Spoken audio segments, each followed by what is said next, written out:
बिस्मिल्लाहिर्रहमानिर्रहीम अस्सलाम वालेकुम नाज़रीन, तुसीं देख रहे हो मेरा प्रोग्राम चार शफेरे शुमाइला नियाज़ दे नाल और मैं तुहाडी मेज़बान शुमाइला नियाज़। प्रोग्राम के आगाज़ दे विच ना और नुसरत फतेह अली खान का गाना याद आ गया। वो गज़ल है शायद गालिबन के इस दुनिया के गम जाने कब होंगे कम। ये गल सूट करदी वैसे PTI दे उत्ते, क्योंकि हर गुजरदे दिन दे नाल इहदी मुश्किलात दे विच इजाफा हुंदा पिया है। ना जाने इहदियां मुश्किलां कदों आसान होणगियां, क्योंकि 9 मई वर्गे पाकिस्तान की तारीख के जोड़े वाक़यात ने वो महज सिर्फ एक एहतजाज नहीं है, बल्कि एक रियासती रिट के उत्ते हमला करा दिता गया। अगर उस दिन के मनाजर जोड़े ने चेहरे और किरदार एक एक करके और फ्रांजिक शवाहिद की सूरत च बेनकाब भी होंगे पे ने। पेशावर के आने वाले जो ना पेश आने वाला जो 9 मई का वाक़या है वो मुतलिक वीडियोज़ की तस्दीक का जो मरहला है वो भी मुकम्मल हो चुका है। और इस तस्दीक के बाद जिन्हां नामां की मौजूदगी साबित हुई है वो महज सिर्फ और सिर्फ आम कारकुनां दे नहीं, बल्कि ताकतवर सियासी अहदियां दे उत्ते फाइज शख्सियात दे ने। पंजाब फ्रांजिक साइंस लैबोरेटरी की रिपोर्ट के मुताबिक वज़ीर आला खैबर पख्तूनख्वा सुहेल आफरीदी, साबिक वज़रा जड़े ने कामरान बंगश, तैमूर सलीम झगड़ा और इरफान सलीम की मौजूदगी 9 मई के दिन पेशावर दे विच साबित हो चुकी है। ये रिपोर्ट जारी हुई है। ये रिपोर्ट पेशावर पुलिस की दरख्वास्त के उत्ते तैयार की गई, जिहदे विच रेडियो पाकिस्तान के उत्ते हमले समेत दीगर जोड़े हसास मकामात ने उन्हां नाल जुड़ियां होईयां वीडियोज़ और ऑडियो विजुअल्स जिहड़े ने उन्हां दा मवाद बड़ी बारीक बीनी नाल तज्जिया किया गया। रिपोर्ट दे विच शामिल मवाद जिहड़ा ना वो थाना शर्की पेशावर की तरफों भिजवाई गई एक USB दे उत्ते मौजूद सी, जिहदे विच मजमूई तौर दे उत्ते 16 वीडियोज़ शामिल ने और हर वीडियो का जिहड़ा ना वो फ्रेम उहदा जिहड़ा तज्जिया है ना और जायज़ा है वो लिया गया। फ्रांजिक रिपोर्ट के मुताबिक जी बहुत सारी वीडियोज़ ने उन्हां विच किसी किस्म की एडिटिंग कटिंग या उन्होंने रद्दो बदल के तौर पर शवाहिद नहीं मिले। ताहम जी वीडियोज़ उन्हां विच लोकां दे जिहड़े ने उन्हां विच निशानदही की गई है और रिपोर्ट के वाज़े तौर पर आख्या गया कि यह तज्जिया महज ऑडियो विजुअल्स मवाद तक महदूद नहीं है और किसी फर्द के सियासी किरदार दी नीयत के उत्ते भी कोई तबसरा रिपोर्ट का हिस्सा नहीं है। ये रिपोर्ट सिर्फ और सिर्फ 19 दिसंबर तो 23 दिसंबर 2025 के दरमियान मुकम्मल की गई है, जिस तो बाद इसनूं जिहड़ा ना तफ्तीशी इदारियां दे हवाले किया गया। ये गल भी बड़ी काबिल जिक्र है कि इंसदाद दहशतगर्दी अदालत ने रेडियो पाकिस्तान हमला केस दे विच पुलिस नाल बकायदा जिहड़ी रिपोर्ट है वो भी तलब की सी, जिस तो बाद पुलिस ने वीडियोज़ दे फ्रांजिक तज्जिए वास्ते ये मवाद पंजाब फ्रांजिक लैबोरेटरी नूं भी भेज दिता। जदों ये रिपोर्ट सामने आ चुकी है तो खैबर पख्तूनख्वा पुलिस ने ये नवा कानून और इंतजामी मरहला शुरू किया है। ज़राए के मुताबिक वज़ीर आला खैबर पख्तूनख्वा सुहेल आफरीदी नूं इस केस दे विच मुलजिम नामजद किया जाए या नहीं, इस हवाले के उत्ते आला सतह के उत्ते मुशावरत चलती पई है। तफ्तीशी ज़राए ये कहते पे ने कि इन्वेस्टिगेशन ऑफिसर और SSP इन्वेस्टिगेशन ने IG खैबर पख्तूनख्वा नूं रिपोर्ट तो आगाह भी कर दिता है, जबकि खैबर पख्तूनख्वा पुलिस ने लीगल ब्रांच नाल जिहड़ा ना बाज़ाब्ता मुआवनत जिहड़ी है वो तलब की है। यानी हुण ये मामला महज सिर्फ और सिर्फ सियासी बयानबाजी दे उत्ते नहीं रहा, बल्कि कानूनी फाइलां दफात और चलान की तरफ वधदा जा रहा है। दूजे पासे विफाकी वजीर बराए पार्लिमानी अमूर डॉक्टर तारिक फजल चौधरी ने सोशल मीडिया प्लेटफॉर्म X दे उत्ते अपने एक बयान में आख्या है कि पंजाब फ्रांजिक साइंस लैबोरेटरी की रिपोर्ट ने एक बार फिर पाकिस्तान तहरीक इंसाफ के झूठे बयानियों को बेनकाब किया। उन्होंने यह भी आख्या कि 9 मई नूं रियासती इदारियां दे उत्ते हमले किसी जज्बाती हजूम का नतीजा नहीं सी, बल्कि ये बाकायदा तौर पर एक मुनज़म सियासी क्यादत के साए तले सारा कुछ किया गया। ताहम इहदे बरअक्स पाकिस्तान तहरीक इंसाफ के रहनुमा और साबिक सूबाई वजीर तैमूर सलीम झगड़ा ने इस रिपोर्ट को मुकम्मल तौर पर मुस्तरद करते हुए एक सख्त रद्द-ए-अमल दिता है। तैमूर झगड़ा का कहना है कि रेडियो पाकिस्तान हमला केस दे विच जिहड़ा ना उन्हां दे खिलाफ मुकदमा ट्रायल तो बाद खारिज हो चुका है और उन्हां दा नाम जिहड़ा ना वो FIR नंबर 221 दे विच शामिल है और ना ही किसी जिमनी चलान दे विच। उन्हां दे मुताबिक मरकजी केस दे विच वो पहले ही बरी हो चुके हैं और इस्तगासा दा मौकफ अदालत दे विच भी रेजा हो चुका सी।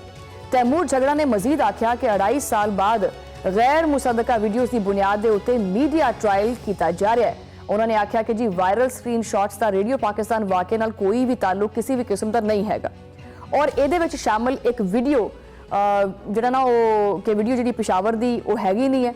उन्होंने ये भी इल्ज़ाम लाया कि यह एक मुनज़म मुहिम है जो कि उन्हां अफराद के खिलाफ चलाई जा रही है जिन्हां ने कदी मुकदमे दे विच इन्हां नूं नामजद किया ही नहीं गया सी।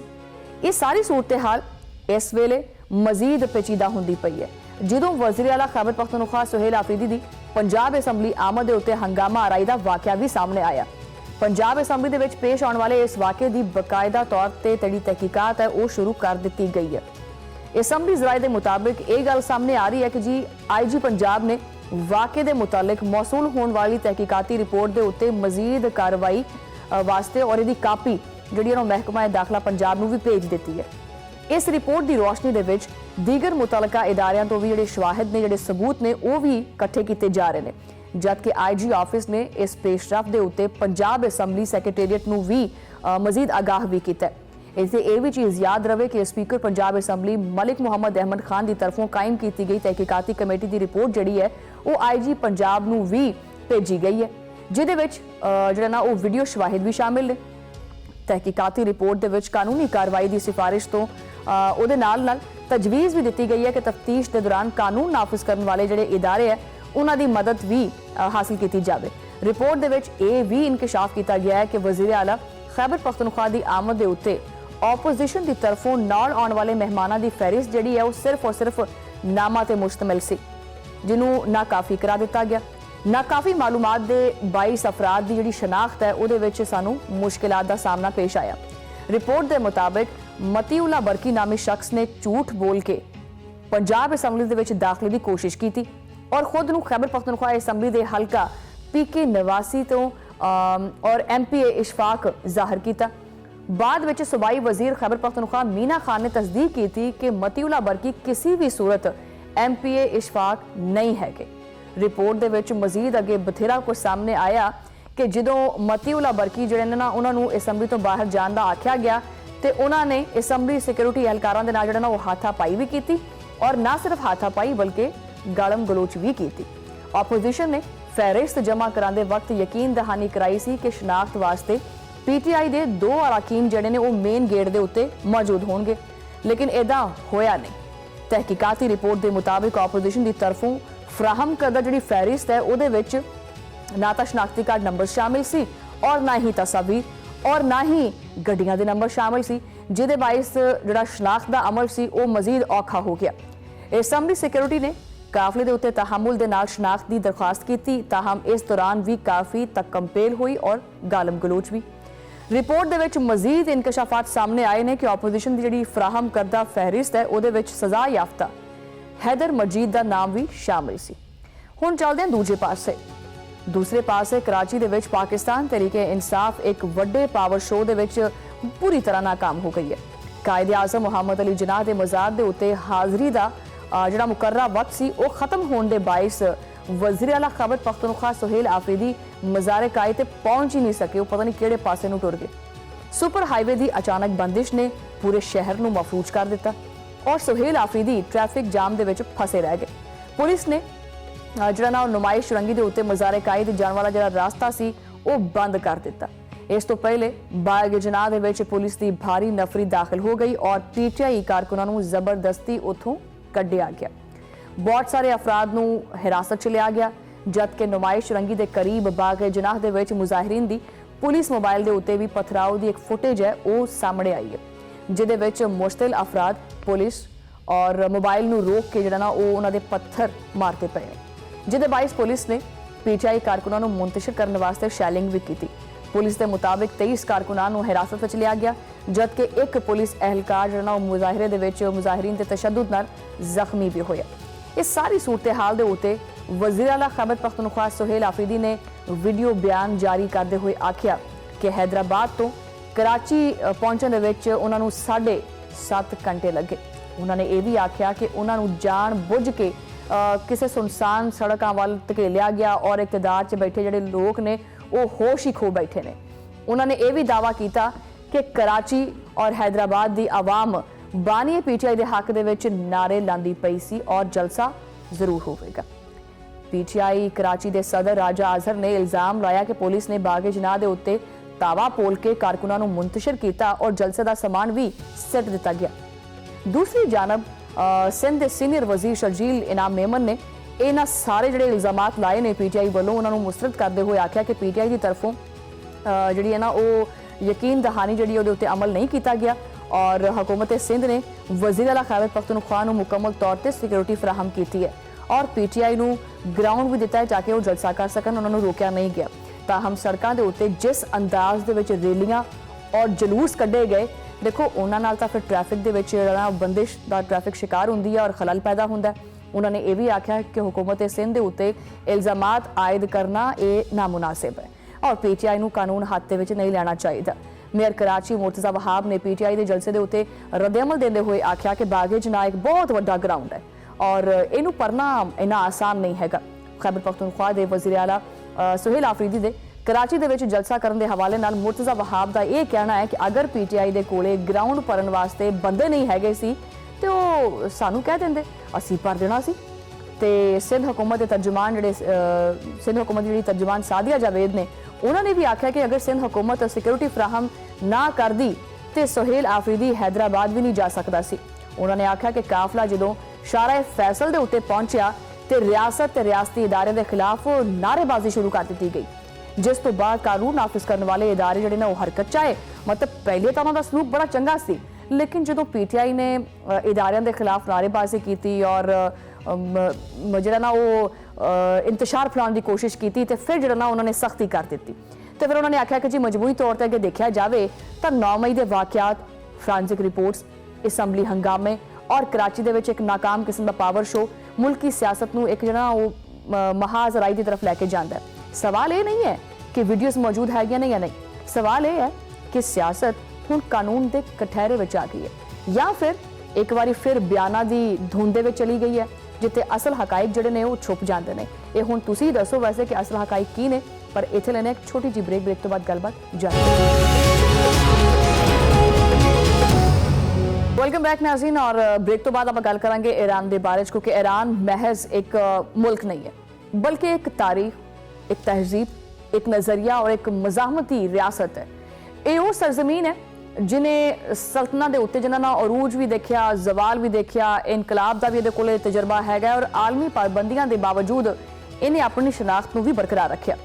अज ही ईरान एक बार फिर अग दे विच फसिया पे, सड़कों के उत्ते एहतजाज है, शोर है, आलमी ताकतां दी जिहड़ी नज़र है ना उहदे उत्ते जमी पई है। 14 दिन तो जारी मुजाहरियां नूं दुनिया महज एक अवामी एहतजाज नहीं समझती पई, बल्कि इनू एक मुनज़म आलमी स्क्रिप्ट का हिस्सा मनिया जा रहा है। अच्छा, ये वही स्क्रिप्ट है जो हमेशा तो वाशिंगटन दे विच लिखिया जाता है और तलाबीब दे विच एडिट होके मशरक़े वुस्ता दे विच नाफिज कर देंगे। और ये समझते हैं मगरबी जिहड़े मुल्क ने समझते हैं कि जी बस इन्हां मुल्कां दी अखां च उंगलां दिओ और डेले बाहर कढ लो। ईरान दे विच एहतजाजी जिहड़ा ना वो एहतजाज जिहड़ा हो रहा है या एहतजाजी जिहड़ा मुजाहरा हो रहा है वो खाली देखण नूं तुसीं समझदे हो कि बज़ाहिर महंगाई है, बेरोजगारी है और मुआशी दबाव के खिलाफ शुरू होया, जो किसी भी मुल्क दे विच एक फितरी रद्द-ए-अमल हुंदा है, आवाम इस तरह करती है। लेकिन कुछ ही दिनों के विच इस एहतजाज का जिहड़ा रुख है वो इधरले पासे हो जाता है। नारे हुकूमत के खिलाफ हो गए, रियासती अलामतां उहदे उत्ते निशाने ते आ गई और एहतजाज बगावत दे विच बदल गया। सवाल यह है कि महंगाई खुद ब खुद रियासती इमारतों नूं अग दे विच लैके आई है कि रोटी की कीमत अचानक पेट्रोल बंब तरह बदल गई है या फिर यह सारा कुछ एक पुराने खेल का हिस्सा है जिहदे विच अवामी गुस्से नूं सियासी इंतशार दे विच बदलिया जाता है। ये पुराने इन्हां दे जिहड़े ने ट्रिक्स ने। जल्द ही जिहड़ा ना वो ईरान के मुख्तलिफ शहरों के विच पुलिस स्टेशन के उत्ते हमले, सरकारी दफातर नूं अग लाना, अदालतां और बैंकां नूं जलाना, ये बिल्कुल मामूली हो गया। ये वो मुकाम सी जिथे एहतजाज और तकरीबकारी के दौरान जो ना वो एक इहदे दरमियान एक लकीर खत्म हो गई। लेकिन आलमी मीडिया ने इस तस्वीर का सिर्फ और सिर्फ एक ही रुख दिखाया, क्योंकि एक ही रुख दिखाते स्क्रीन के उत्ते सिर्फ लाठियां, आंसू गैस, नारेबाजी नजर आई। लेकिन सर्दियों हुई इमारतां, मुसल्ला अनासर और मुनज़म जिहड़ा तशद्दुद है वो विखाउण तो गुरेज किया गया। इंसानी हकूक के नाम के उत्ते एक नवी जंग शुरू की गई, जिमें कि सिर्फ और सिर्फ एक नंबरां दी गेम जिहड़ी है, नंबरां दी जंग है वो आख्या जा सकता है। इस चीज़ नूं कदी 192 हलाकतां दा दावा सामने आया और कदी 466 और कदी 500 तो ज़्यादा अफराद मारे गए। ये खबरां मुख्तलिफ चैनल्स के उत्ते चलियां। बरतानवी खबर रिसां इदारे के मुताबिक इंसानी हकूक वास्ते काम करने वाले एक ग्रुप ने आख्या कि ईरान दे विच एहतजाज के बाइस मरन वालों की तादाद जिहड़ी है वो 500 तो वध के मजीद वधदी जा रही है। हालांकि खुद आलमी खबरसा इदारे ने इतराफ किया कि इन्हां सारे जिहड़े अदादोशुमार ने इन्हां दी कोई तस्दीक मौजूद नहीं हैगी। इस दे बावजूद ये नंबर्स आलमी सुर्खियां दे विच जिहड़े ने वो नज़र आते पे है। यही बयानिया बनया और यही मदाखलत का जवाज़ भी उन्होंने फराहम करता सी। ये हकीकत भी नज़रअंदाज की जा रही है कि इन्हां मुजाहिरियां के दौरान जिहड़ा ना 114 तो ज़्यादा सिक्योरिटी एहलकार जिहड़े ने वो भी जान तो गए, पुलिस एहलकारां नूं भी निशाना बनाया गया, सरकारी तनसीबात के उत्ते हमले हुए है और मुसल्ला गिरोह एहतजाज की आड़ दे विच मुतहरिक रहे। ये सारा कुछ इंसानी हकूक की फहरिस्त दे विच शामिल नहीं किया जा रहा, क्योंकि ये हकाइक आलमी बयानियों नूं मजीद कमज़ोर कर देंदे है। तेहरान दीयां गलियां दे विच रात के टाइम निकलने वाले हजूम नूं रोमानवी अंदाज दे विच पेश किया जाता है। नारे, तालियां, मार्च और नारियां दी गूंज। लेकिन इसी ईरान के शहर मशहद दे विल जल्दियां हुईयां सड़कां, नकाबपोश अफराद, अग, धुआं और धमाकियां दीयां आवाज़ां भी इस एहतजाज का हिस्सा है, जिन्होंने पुरअमन मुजाहरा कह के पेश किया जा रहा है। यही वो नुकता है जिथे एहतजाज खत्म होता है और प्रॉक्सी जंग शुरू हो जाती है।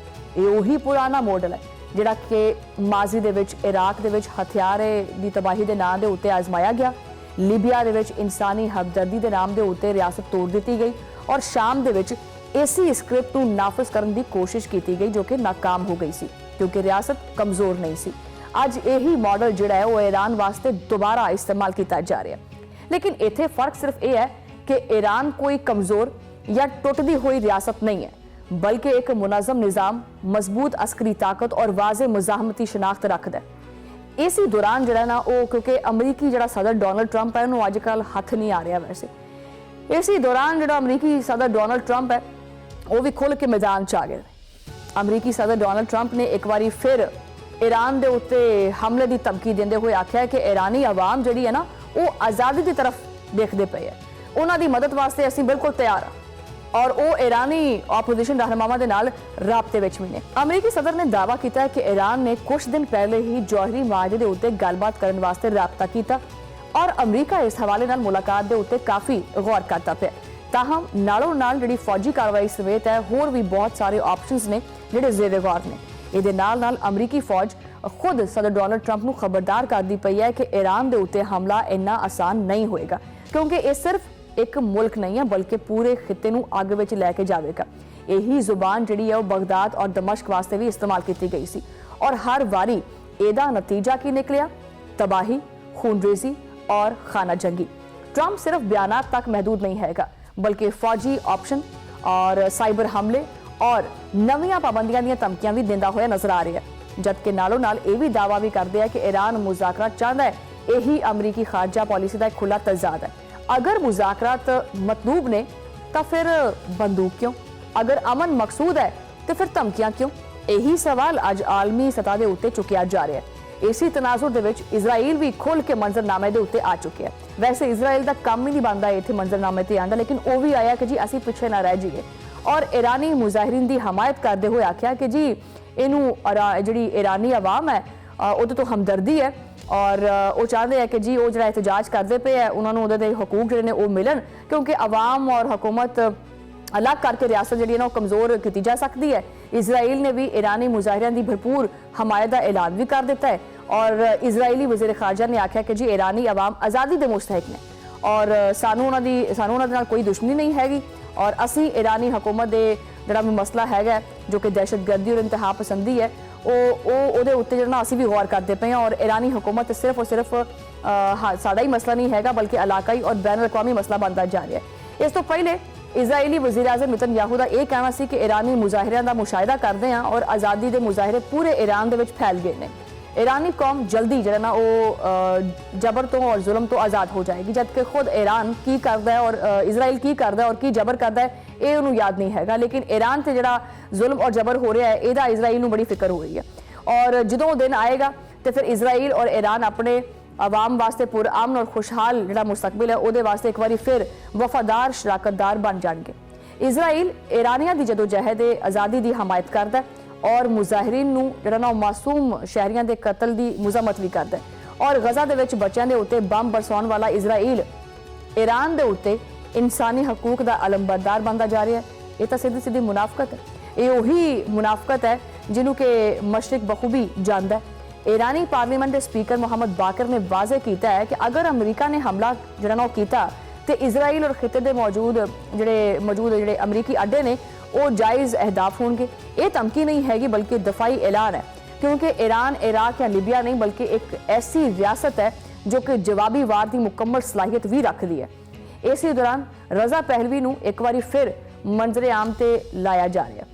47 साल बाद वही नाम, वही नारे, वही बैरूनी उम्मीद, आलमी इमदाद के दावे किए जा रहे हैं। वो कहते हैं कि जी ईरान दे विच मुजाहिरीन तनहा नहीं हैगे, वो कले नहीं हैगे और ये कि बैन अल-अक़वामी इमदाद जिहड़ी है वो जल्द पहुंच जाएगी।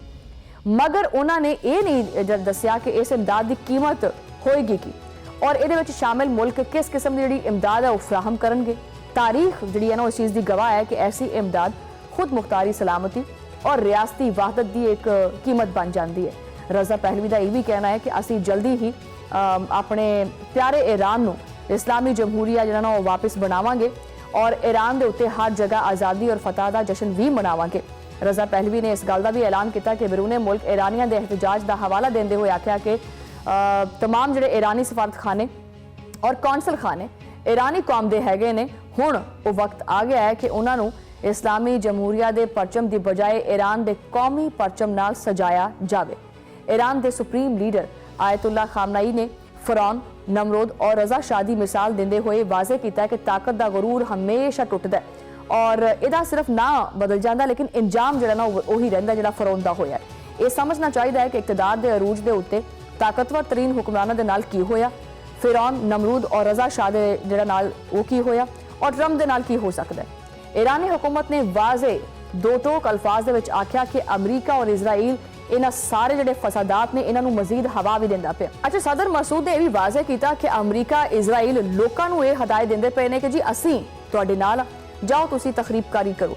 ये उही लोग ने जिन्हां ने ईरान दे उत्ते हमला किया। उन्होंने यह भी आख्या कि साडे नौजवान बच्चों नूं कतल भी किया गया। मुल्क के अंदर और बाहर गुरोहां नूं दहशतगर्दी की तरबियत भी दी गई और मस्जिदां नूं अग भी लाते हैं और कत्लो गारत भी करते हैं। ईरानी सदर ने यह भी आख्या कि किसी गैर मुल्की नूं कौम दे विच इंतशार जिहड़े बी ने ना वो बोण की इजाजत नहीं देवांगे। मसूद ने आवाम और इहदे नाल फसादी और दहशतगर्दां तो दूर रहने की जिहड़ी ना उन्होंने अपनी आवाम नूं हिदायत की है और मुल्की मसाइल के हल वास्ते मुतहद होने की दरखास्त भी की है कि वह मुआशी मसाइल नूं हर मुमकिन तौर पर जिहड़ा ना तरीके नाल हल करन दा जिहड़ा ना वादा करन। और ईरान की पार्लीमेंट के स्पीकर मोहम्मद बाकर ने यह भी चीज़ आखी है कि अगर अमरीका ईरान के उत्ते फौजी हमला करता है तो इसराइल और अमरीकी फौज जिहड़े ना उहदे फौजी मराकज़ जिहड़े ने वो जायज़ अहदाफ जिहड़े ने वो समझे जाणगे। अगर ईरान दे विच एहतजाज खालिस्तन एक अंदरूनी मसला रहिंदा तो शायद हालात थोड़े मुख्तलिफ होंदे, लेकिन जो अमरीकी सदर खोल के हमायत करे, इसराइली क्यादत आज़ादी के ख्वाब दिखावे और सफारत खाने निशाने के उत्ते आन तो यह एहतजाज नहीं रहिंदा बल्कि एक बयानिए की जंग, प्रॉक्सी की जंग और ताकत के तवाजुन की जंग बन जाता है। ईरान ने अपने शौदा वास्ते 3 रोज़ा सोग का ऐलान भी किया, मगर ये हकीकत मगरबी मीडिया नहीं दिखाता पाया क्योंकि वो सिर्फ वही दिखाता है जो उहदे मफाद विच हुंदा है। एक बुनियादी सवाल यह है कि दुनिया दे विच सिर्फ अमरीका और इसराइल नूं यह हक हासिल है कि वो ये तय करन कि कौन आज़ाद है और कौन नहीं। और ये कहानी हजे ख़त्म नहीं हुई क्योंकि ईरान हजे भी खड़ा है और जो तक ईरान खड़ा है ये बयानिया, ये स्क्रिप्ट और ताकत का गरूर बार बार आजमाइश के उत्ते जिहड़ा वो चलता रहेगा और इसराइल और अमरीका पूरी दुनिया के उत्ते काबिज होने का ख्वाब देखते रहेंगे। मजीद गलबात करांगे लेकिन एक छोटी सी ब्रेक तो नाज़रीन और प्रोग्राम के इस आखिरले हिस्से दे विच आपां गल करांगे महंगाई के बारे च, क्योंकि ये सिर्फ महंगाई की खबर नहीं है बल्कि उस आम आदमी की रोज़मर्रा की जिंदगी की कहानी है जिहड़ी कि हर गुजरते दिन दे नाल मजीद मुश्किल होंदी पई है, ना कि आसान। नवे साल के पहले हफ्ते जिहड़ा ना उन्होंने समझा जा रहा सी कि एक उम्मीद होवेगा, रिलीफ होवेगा और आसानी होएगा, लेकिन हकीकत बिल्कुल ही होर निकली। साल के आगाज़ के उत्ते ही महंगाई दे विच एक रिकॉर्ड इजाफा किया गया और मजमूई सालाना शरह जी है 3.20% तक पहुँच गई। अच्छा, ये महज अदादोशुमार नहीं है बल्कि हर घर का मसला है। जिथे तनख्वाह आमदनी उथे दी उथे ही है, लेकिन अखराजात जड़े ने वो काबू नहीं हो रहे। अदारा जरा शुमारियात के मुताबिक गुज़श्ता हफ्ते 21 अशिया ऐसियां ने जड़ियां महंगियां हो गई। मगर सवाल इत्थे ये है कि ये ਜਿਹੜੀਆਂ चंद अशिया ने ਇਹ ਜਿਹੜਾ ਨਾ ਉਹ ਕੀ ਫਰਕ ਪਾ ਸਕਦੀਆਂ ਇੱਕ ਆਮ ਆਦਮੀ ਦੀ ਬੁਨਿਆਦੀ ਜ਼ਰੂਰਤ ਦੇ ਉੱਤੇ, ਪਾਣਗੀਆਂ ਜਾਂ ਨਹੀਂ ਪਾਣਗੀਆਂ। ਗੰਦਮ ਦੇ ਆਟੇ ਦੀ ਗੱਲ ਕਰੀਏ ਤੇ ਇਹ ਇੱਕ ਬੁਨਿਆਦੀ ਇੱਕ ਬੇਸਿਕ ਜ਼ਰੂਰਤ ਹੈ ਹਰ ਪਾਕਿਸਤਾਨੀ ਦੇ ਦਸਤਰਖਾਨ ਦੀ। ਇਹਦੀ ਕੀਮਤ ਨੇ ਇਸ ਦੀ ਕੀਮਤ ਨੇ ਸਭ ਤੋਂ ਗਹਿਰਾ ਜ਼ਖਮ ਲਾਇਆ। 20 ਕਿਲੋ ਆਟੇ ਦਾ ਥੈਲਾ ਇੱਕ ਹਫ਼ਤੇ ਦੇ ਵਿੱਚ 113 ਰੁਪਏ ਮਹਿੰਗਾ ਹੋ ਕੇ 2354 ਰੁਪਏ ਹੋ ਗਿਆ। इस इजाफे का मतलब पता की है? इस इजाफे का मतलब है कि मजदूर, तनख्वाहदार और कम आमदनी वाला तबका 2 टाइम की रोटी वास्ते भी कुर्बानियां देने ते मजबूर है। मुर्गी तो तुम गल ही छड्डदे हो ना, मुर्गी जी है वो फी किलो 13 रुपये महंगी हो गई है। लसन 11 रुपये फी किलो महंगा हो गया, जबकि LPG सिलेंडर की कीमत जी है वो 29 रुपये तो 83 पैसे 29 रुपये और 83 पैसे महंगी हो गई है, जो कि एक रिकॉर्ड इजाफा ही है। यानी समझ लो कि हुण खाण पीण दीयां जिहड़ियां चीज़ां ने वो एक लग्जरी बनती जा रही ने। चीनी हो गई या ब्रैड हो गई या जलाउण वास्ते जिहड़ी लकड़ी है वो हो गई, गुड़ हो गया, चावल हो गया, इदां दीयां अशियां भी महंगियां हुंदियां पईयां ने। किते आलू 1 रुपये सस्ता होया और किते दालां दी कीमत दे विच मामूली कमी की गई, लेकिन ये कमी इस बोझ नूं कम नहीं करती जो कि महंगाई ने आम आदमी के मोढियां दे उत्ते पाया होया। सरकारी इदादोशुमार तो निकल के जो तुसी बाजार का रुख करते हैं तो सूरत हाल मजीद संगीन नज़र आती है। पेट्रोलियम मसनूआत की कीमतों के कमी के बावजूद महंगाई जी है घट होने की बजाय मजीद बढ़ती जा रही है। मुर्गी का गोश्त जोड़ा है वो 680 रुपये फी किलो है। चक्की का आटा जोड़ा है वो 160 रुपये किलो है। मतलब गोश्त हो गया या मछली हो गई वो तो एक आम आदमी, एक आम पाकिस्तानी खा नहीं सकता। हुण सब्जियां नूं भी हथ नहीं पै रहा क्योंकि ये भी आसानी नाल दस्तयाब तो हैगियां ने, लेकिन इन्होंने खरीदना सोच समझ के पैंदा। टमाटर बहुत महंगा हो गया, 100 रुपये, और प्याज जरा ना वो 90 तो लैके 120 रुपये तक फरोख्त हो रहा है। आलू भी 50 रुपये, अदरक 500 रुपये, यानी लसन अदरक जी बेसिक चीज़ है वो भी महंगी हो गई है। मटर जड़ा है वो 120 रुपये, शिमला मिर्च 200 रुपये थे, खीरा 120 रुपये थे है, शलजम भी बहुत महंगे हो गए, फुल गोभी हो गई, करेले हो गए, और जिन्नियां भी सब्जियां हैगियां ने वो एक आम इंसान की पहुँच तो दूर होंदियां जा रही हैं। और हर दुकान वाले ने अपना कोई रेट भी रखा होया, उन्हें भी अपने को 5, 10, 20, 50 रुपये कढ़ने। यानी हुण समझ लो कि सालन दे विच पानी ज़्यादा और सब्जी घट पाण ते आवाम मजबूर होई पई है। फल जिहड़ा कि एक सेहत दी और खुशहाली दी अलामत है वो तो खैर आम इंसान सोच भी नहीं सकता कि मैं फल खा सकता, क्योंकि तुसीं ये देखो कि सेब 400 रुपये है और सफ़ेद जिहड़ा सेब है उसकी कीमत 300 रुपये है, अंगूर 650 रुपये है, और अनार तकरीबन 1200 तो लैके 1400 किलो फी किलो के हिसाब नाल जिहड़ा ना वो मिलता पे। आंडे 380 रुपये दर्जन और केला जिहड़ा है 130 रुपये दर्जन जिहड़ा ना वो फरोख्त हो रहा पे। और ताज़ा दुध की कीमत भी जिहड़ी मजीद बढ़ती जा रही है। हर चीज़ दे विच मिलावट भी है, यानी अगर तुसीं दुध लैण जाओ तो दुध खालिस भी नहीं मिलता, लेकिन फिर भी रेट उन्होंने अपना लाया होया। ये सारा कुछ अपने मुल्क दे विच हुंदा पिया, लेकिन जिथे ये दावा किया जाता है कि महंगाई के उत्ते काबू है और आवाम जी सुकून दे विच है, आवाम नूं रिलीफ दिता गया है। इसी दौरान पंजाब हुकूमत ने गंदम पॉलिसी जी 2026 है वो मंजूरी दी है, जिदे तहत जो ना गंदम की जी कीमत है वो 3500 रुपये फी मन मुकर्रर की गई है, और निजी शोबे के जरिए 25 लाख मैट्रिक टन जी है वो स्ट्रैटेजिक जखायर कायम किए गए। हुकूमत का यह भी कहना है कि इस पॉलिसी नाल किसानों को जो वो तहफुज मिलेगा, गज़ाई तहफुज भी जो वो यकीनी बनाया जाएगा, और सार्फिन नूं कीमतों के इस्तेहकाम के जरिए रिलीफ भी दिता जाएगा। ये पॉलिसी पब्लिक प्राइवेट पार्टनरशिप के तहत नाफिज की जाएगी और किसानों नूं डिजिटल अदायगियां भी दित्तियां जाणगियां। लेकिन असल सवाल तो यही है कि इस पॉलिसी का फायदा सिर्फ जो ना वो सारिफ जोड़ा है उधर तक पहुँचेगा या नहीं पहुँचेगा, या वो सिर्फ और सिर्फ महंगा आटा खरीदने ते ही मजबूर होएगा कि रोटी सस्ती होवेगी, या अदालत ਜਿਹੜੇ सिर्फ ऐलानात ने इस तरह गर्दिश करते रहेंगे। पंजाब ਦੇ ਵਿੱਚ ਜਿਹੜੀ ਸ਼ੂਗਰ ਮਾਫੀਆ ਹੈ ਉਹ ਤੁਸੀਂ ਦੇਖ ਲਓ ਕਿ ਉਹਦੀ ਕੀਮਤ ਵਿੱਚ ਮਜ਼ੀਦ ਇਜ਼ਾਫਾ ਕਰਦੀ ਰਹਿੰਦੀ ਹੈ, और ओपन मार्केट ਦੇ ਵਿੱਚ चीनी 160 रुपये फी किलो तक पहुँच गई है। 50 किलो का जो थैला है वो 7500 रुपये किलो हो गया। हालांकि मार्केट जराए के मुताबिक चीनी की कीमत 150 रुपये होनी चाहिए है। शुगर मिल्स का यह कहना है कि टैक्स पहले ही बहुत ज़्यादा है, पैदावारी लागत बढ़ती पई है और मिलों को नुकसान होंदा पिया। लेकिन इस सारी बहस दे विच जिहड़ा एक सारिफ है वो किते नज़र नहीं आता। वो सारिफ जिहड़ा कि 190 रुपये फी किलो चीनी खरीददा पिया और अपनी रोज़मर्रा जरूरियात दे विच कटौती करने के उत्ते मजबूर है। जदों महंगाई जिंदगी गुजारना मुश्किल कर दिंदी है ना, तो फिर लोगों के सामने फिर एक ही रास्ता बचता है, वो होंदा है मुल्क नूं छड्डना। साल 2025 ਦੇ ਵਿੱਚ 7,63,000 पाकिस्तानी रोज़गार की तलाश वास्ते बैरूने मुल्क गए, जिन्हां दे विच 18,000 तो ज़्यादा आला तालीम याफ्ता अफराद शामिल ने। डॉक्टर्स ने, इंजीनियर्स ने, नर्सिस ने, असातिज़ा ने और ਜਿਹੜੇ अकाउंटेंट्स ने और वो हुनरमंद अफराद ने जिन्होंने अपने आप को इस मुल्क के विच रहना ਜਿਹੜਾ ना वो जरूरी नहीं समझिया और इस मुल्क के विचों जाके वो रोज़गार की तलाश के विच दूसरे मुल्क चले गए। 4 लाख तो ज़्यादा मजदूर, 1 लाख तो ज़्यादा ड्राइवर और हज़ारों जो हुनरमंद अफराद ने वो सऊदी अरब चले गए, UAE चले गए, कतर चले गए, बहरीन चले गए, कुवैत चले गए, अमरीका, बरतानिया, जर्मनी, चीन और जापान चले गए। एक ब्रेन ड्रेन नहीं हैगा बल्कि एक सर्वाइवल माइग्रेशन है, यानी लोग खुशहाली वास्ते नहीं बल्कि जिंदा रहने वास्ते मुल्क छड्ड देंदे हैं। ये सारे वाक़यात एक ही कहानी के मुख्तलिफ दरवाजे ने। महंगाई, पॉलिसियां की नाकामी, टैक्सां का बोझ और वधदी हुई हिजरत एक ही सिलसिले की जिहड़ी कड़ी है। सवाल ये नहीं है कि मसला की है, क्योंकि मसला सारे के सामने है। सवाल यह है कि की कोई सुनने वाला हैगा, क्योंकि जो आटा महंगा होया, चीनी टैक्स के थले दब गई, सब्जी ख्वाब बन जाए और नौजवान मुल्क छड्डन ते मजबूर हो जाए, तब फिर सिर्फ और सिर्फ महज मुआशी बहरान नहीं होंदा बल्कि एक कौमी अलार्म होंदा। और अगर इस अलार्म को नज़रअंदाज किया गया तो फिर आने वाले दिन मजीद सख्त हो जाएंगे और ये उत्ते हुकूमत को संजीदगी नाल सोचना चाहिए, क्योंकि कोई भी इंसान अपनी सरजमीन, अपना मुल्क छड़ के किसी दूसरे मुल्क के कभी भी रहना नहीं चाहता, क्योंकि बेगानी जगह बेगानी होंदी है। लेकिन लोग सोचते हैं कि इस मुल्क के अगर असी बुनियादी जरूरतां ही पूरियां नहीं कर सकते तो फिर सानू इस मुल्क के रहने का की फायदा। एक आम इंसान की जिंदगी का अगर तुम जायज़ा लो तो किस तरह अपनी जिंदगी का सर्वाइवल करता है।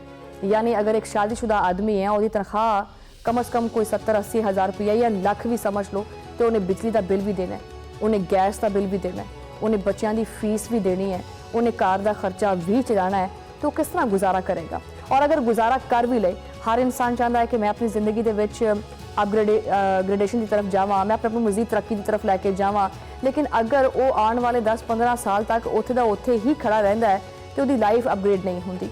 और अपनी लाइफ को अपग्रेड करने वास्ते, मजीद जिंदगी के कामयाबी हासिल करने वास्ते और अपने बच्चों के बेहतर मुस्तकबिल वास्ते लोग फिर अपनी सरजमीन छड़ के किसी दूसरे मुल्क चले जाते हैं और उत्थे परेशानियां झेलते हैं, उत्थे मुश्किलात का सामना करते हैं, लेकिन अपने बेहतर मुस्तकबिल की तलाश के करते हैं। इस बारे च अपने मुल्क नूं, पाकिस्तान नूं भी सोचना चाहिए कि ये उत्ते अमल होवे ताकि महंगाई के उत्ते काबू होवे, एक आम इंसान खुशहाली नाल इत्थे जिंदगी गुजार सके। प्रोग्राम का वक्त जो इत्थे खत्म हो गया, तो मुलाकात होएगी अगले प्रोग्राम के उदों ले। अल्लाह ने के पास।